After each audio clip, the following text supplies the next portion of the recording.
Hey there, YouTube. Dave here once again, and what I want to just talk about today is the development of consciousness and willpower and a person's identity and how they all sort of relate and mix together. Just to get started then. So this is kind of what I've observed over my life until this point, and how sort of I've gone through my own evolution and process. And so the first stage is no willpower, no identity.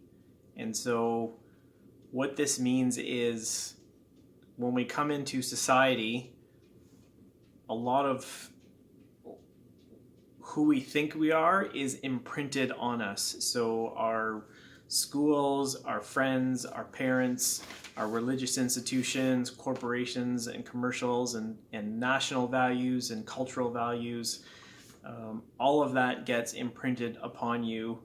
And this is necessary because you need a framework from which to develop and grow in the world and experience life.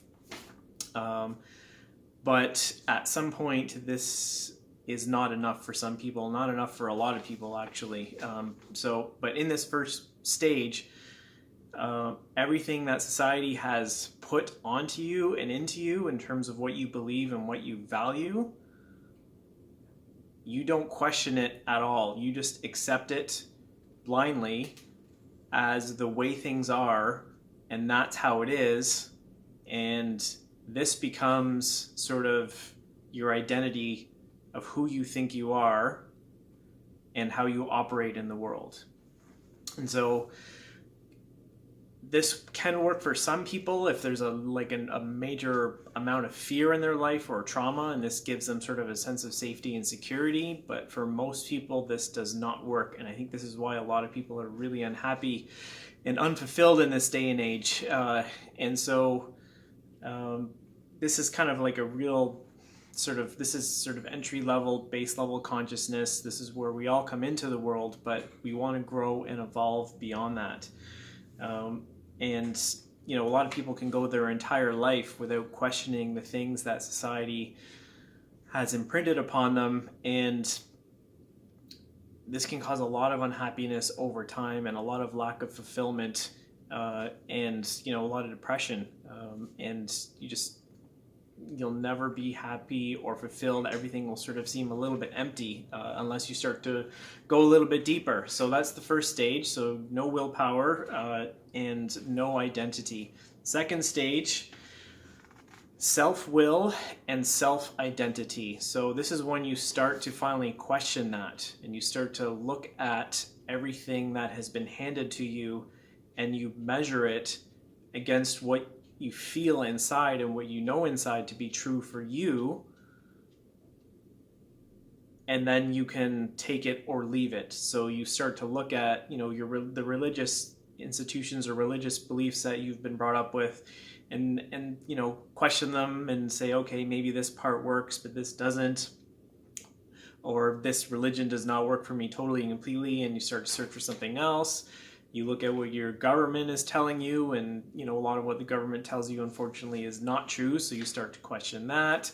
You look at what your family values are, and it just goes across the board, where you start to pick and choose everything the external world tells you, and does it resonate with you? And if it doesn't, that's when it's time to sort of reframe your mental beliefs and your thought patterns and how you perceive the world. And now this can be a bit of a scary stage because it requires a lot of letting go. It requires a lot of letting go, not just of the beliefs, but a lot of the times this can be physical situations. It can be relationships.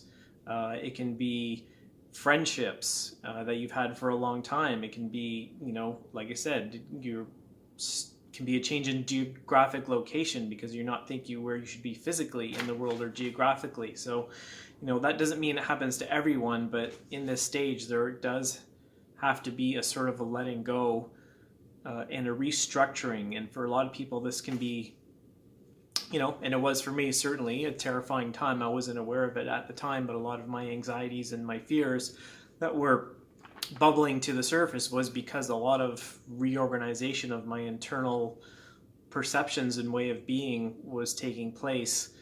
And it did cause a lot of anxiety in my life for sure. But once you do this, this is a really, really good, strong step to loving yourself in a better and greater way. And so I can't stress enough that I think this is something that everybody should do throughout their life at some point, and just, go through everything. And does this still resonate with me or does it not? Okay. So this is really good, and this is the next stage 2, which is definitely better than stage 1. However, there is a limitation to this, which is you're still, a lot of what you think and believe is still being identified with from a smaller version of who you are. Smaller version of who you are, and that will grow and expand and change on later stages. So stage 3A is self-empowerment and fulfillment. And when you finally go through this sort of sifting through of your values and your beliefs, and keeping what resonates with you and what doesn't, that gives you a very clear focus of who you think you are and what you want out of life. Your priorities in life become a lot stronger. Your values in life become a lot stronger.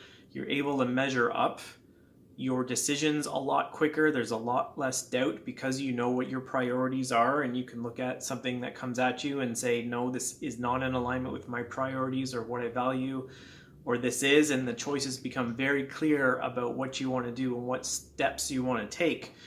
A lot of people, I think, in this stage start to say, I have found my purpose in life, or I have found my mission in life, or you just in general, you feel like this is where I belong, and you're very certain in that, and you go out into the world and you make your difference in the world, and you start to no longer see negative experiences in the same way. Negative experiences are now reframed as challenges to be overcome, or lessons to be learned from lack of awareness within self.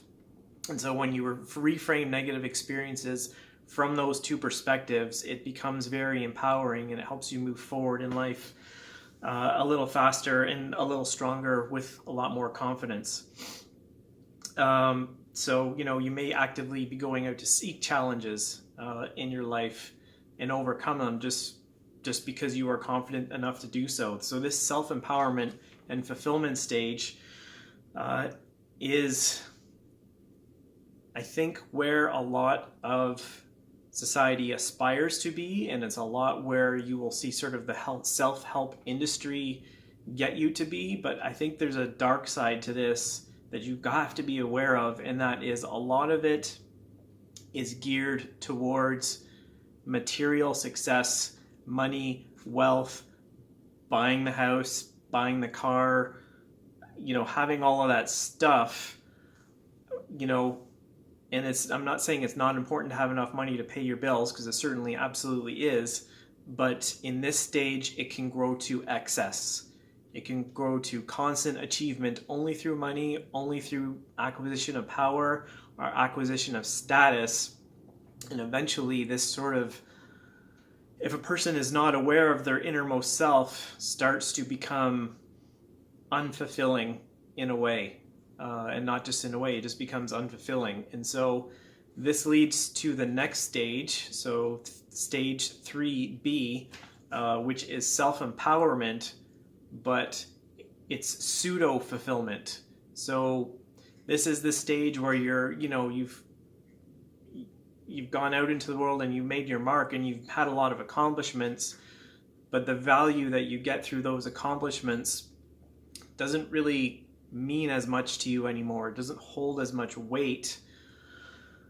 There's something empty about it, and you'll start to question that, and you'll start to lose confidence and sort of lose your place about in the world, whereas before it was you were so certain about your mission and your purpose and what you were doing that now, you know, you've done all that and you've accumulated all this stuff, and you know, you've done everything that society once again has said is where you should be at, but somehow it's just not there. It's not right for you. It doesn't feel right. But you've spent so much time in this, and now these stages are years. These are not sort of like overnight happenings. You know, this is a progression over years and decades. And so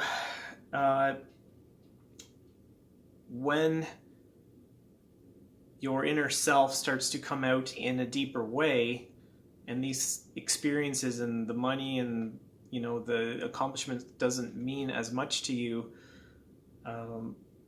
you make, what happens a lot of the time is room is made in your life for something else to come in. And so sometimes what can happen here is life will take something away from you.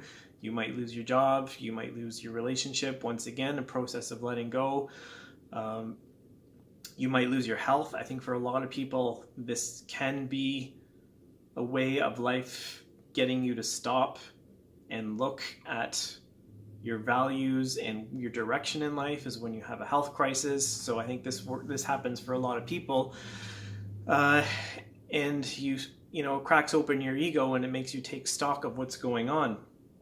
And so you still have all of this self-confidence and this self-empowerment that you've built up, but you just have no direction for it. And so when this comes at you, life creates a space for you for something new to come in. Sometimes this can be in the form of a spiritual awakening. It can be in a form of a mystical experience or something unexplainable. Or you just really start to see a lot of patterns and synchronicities around you that you never noticed before. And you start to see from a greater perspective, and how it's not just you in your life going out into life and doing things and getting all this stuff back, that there's this whole complexity and diversity and, you know, this whole machination of things around you that just organize synchronistically into a way that you could never, ever, ever possibly hope to control or have any, you know, control over. I guess that's the word I'm looking for. And so when you start to see life like that, this sort of opens you up to the next level. And you can start to question a lot. And, you know, through some of maybe the mystical experiences or the spiritual awakenings, you really start to question what you believe in a lot more again. And you may start to really have some of the really big questions in life, like, why are we here? You know, what is the meaning of life? All that kind of stuff. They really get in your head, and you really can't, they become, you know, they take over in a way, and you can't stop and you can't let up about it. And what this is representative of is a search for divinity. And so when you have those kind of questions and you start seeing all those synchronicities, we've had spiritual awakenings, you start searching for something larger than yourself. And, you know, if you're searching outside of yourself, it's going to be a very, very long journey. The journey that you want to take is the journey within, and finding some stillness and some silence, some peace and quiet in your life to really, really let go of what your mind thinks it knows, and to go in and find what divinity wants for you. And so in this stage, in this self-empowerment and pseudo-fulfillment stage, you're not sure what's driving you, but you're going to find it very hard to be around and be in a way of the things of the old paradigm of the way you used to think. And so you have to once again let go. You have to let go, and you have to constantly let go to allow something new to come into your life. And so all that money and materiality and that stuff, that doesn't mean so much to you anymore and becomes, not your main method of operating from. And so final stage is surrender and expanded identity and no identity. And so what do I mean by that? So surrender, so it's interesting because in the beginning you have no willpower. In stage 2 and 3 you establish your willpower, and then in stage 4 once again you have to let go of your willpower, because once you finally build that bridge and that connection with divinity, that ideally, and now this is not easy to do, but ideally you are surrendering to divine will. You're surrendering to a higher will and learning to trust that and learning to accept that as your will, and that your small self, your ego self, and you want to learn to bring that into alignment with divine will and higher will. And so with the expanded identity, sometimes that comes with a spiritual awakening where you have an experience of unity consciousness, or you see yourself no longer as just this body, just this mind, and just this feelings. You see yourself everywhere around you in everything, and your definition of self goes from small self to expanded self or very large self. Because of that, you don't really identify with anything at all, and that's what I mean by no identity in this case. Less and less. I want to say no, but definitely less and less. And so in this stage, once again, you have to let go, trying to surrender into divine will. And money, again, materiality may mean less and less to you. You still have to hold that enough as a value so you can function in society. But it becomes less and less as your means for doing what you are doing, becoming more loving, more compassionate, more service-oriented, and just generally more awake and more in tune with your inner resonance and the outer synchronicities and how that sort of directs you and where you want to go through life, or where divinity wants you to go through life. And a lot of the times this can mean just going back to a simple life. Everything that you had and worked to achieve and accomplish, it's nice, but you're just content because you have a strong connection to God. You are more fulfilled, and when you're more fulfilled, you really want less out of life. But you still love yourself enough to take the actions to make sure that you still do have enough. Okay, so in this stage, you may withdraw a little bit from society. You may want to be by yourself a lot because you need the quiet and the stillness to go within. It takes a lot of practice, a lot of prayer, a lot of meditation. And again, this is not just something that happens overnight. This is a constant evolution. But what happens in this stage is you start to reintegrate a lot of what you left behind. So for example, in the first stage, let's say you decided that you wanted to love yourself and you had to listen to your body and start eating better foods, but a lot of the friends that you hung around still drank, still smoked, still stayed up late, still went to clubs, all that kind of stuff, but that no longer resonates with you. At that stage, you would have had to have let that go, or maybe they would have had to play a smaller role in your life, or maybe no role at all. But at this stage, and that was necessary for your development at that stage. But in this stage, you can very easily go back and reintegrate the former pieces of your life that you had to let go of, because if you see all of life as you don't want to leave any piece behind, and you want to reintegrate that and come at that from a loving perspective without the angry defenses or the walls that you had to put up initially to make that a strong enough barrier for you to move on. And so reintegrating the other parts of your life that you had to let go of and reframing them in a positive way or a loving way can often accompany this stage, and a lot of forgiveness can come into this stage, which I think is really key in terms of making yourself more full and more whole as a person. So so there you go. In closing, so just to review the stages. First stage, no will, no identity, you don't know who you are, you have low willpower, everything that society tells you is you. Stage 2, self-will, self-identity, you start to question all of that stuff, balance it off against your inner resonance, your heart, and what feels right for you, and so you build your willpower. Stage 3, self-empowerment and fulfillment, going out into the world, knowing your place in the world, accepting challenges, building your wealth, building your identity, building your confidence, providing a sense of fulfillment, but that fulfillment is temporary and a little bit false, which leads into the next stage, which is self-empowerment and pseudo-fulfillment, where all of that stuff really doesn't mean so much anymore, which leads to the final stage, which is surrender. So interestingly enough, you go from no willpower yet again to no willpower in the final stage, but this, you're looking at it from a totally different view, because it's not your willpower, it's divine willpower, it's divine will, and trying to connect with that and know what that is and following it with absolute faith and absolute trust. And so just in closing,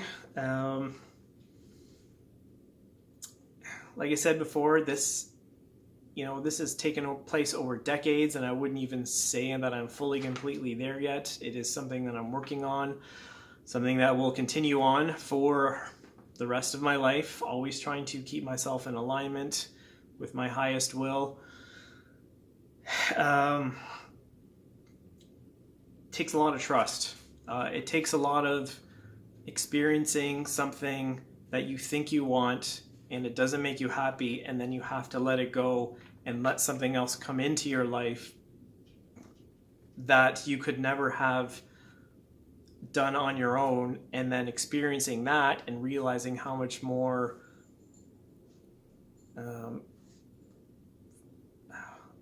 loving and fulfilling it's made you how much more loving it's made you as a person, and going through that over and over and over again until your ego starts to crack away, and then your ego starts to finally realize, okay, something bigger than me is going on here. I'm just going to sort of let go into this higher will and this higher flow and this higher process of life. Because I think and where a lot of people get stuck is at the third level, where you think you're in control. You're trying to take charge and maintain charge, and it requires so much energy and so much of your time to always want to keep controlling things and having things just a specific way, and this is the way it has to be because this is the way I think it has to be, and it drains you, and at some point it just gets you so tired that you're finally just willing to let go anyways. But even if it doesn't make you tired and drain you over time, I think you're still going to limit yourself, because there's only so much you can do as a small self, as an individual in this greater collective, that you have to sort of open up to your mind and your heart to greater possibilities and surrender to that. Okay, so that is it. Hopefully that makes sense and that helps someone out there. So thank you for watching, and if you have any questions or comments, please leave below, and take care.